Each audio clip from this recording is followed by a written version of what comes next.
Right now, federal authorities are investigating a terrifying trip for passengers aboard an American Airlines flight. Behind me, a very loud explosion.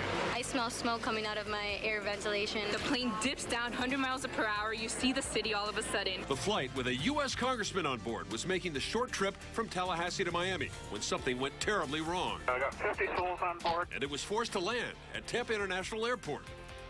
And new tonight, we're looking into what caused that emergency landing, including whether a 2-hour delay had anything to do with the plane's problems. Let's get right out to our Andrew Dowd, who's been getting answers from American Airlines tonight about the smoke inside that plane. Andrew? Well, American Airlines tells me it's a piece that helps heat and cool the cabin that malfunctioned and caused that smell of smoke that caused tense and confusing moments for passengers on board.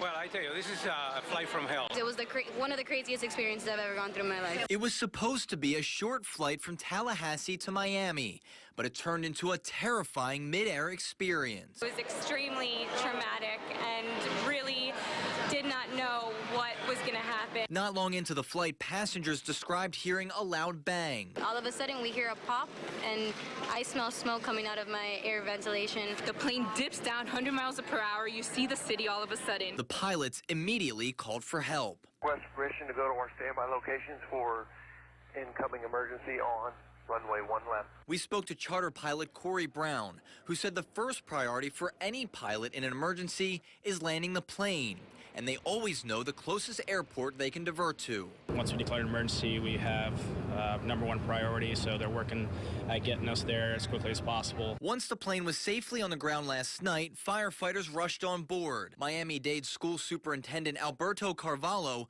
posted these pictures of emergency crews going through the plane. Definitely driving home, never flying again.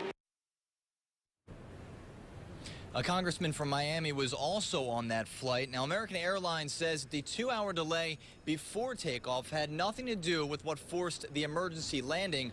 Also, no word tonight on exactly what caused that loud banging noise that some passengers described hearing. The FAA is now investigating. We're live at Tampa International. Andrew Dowd, ABC Action News.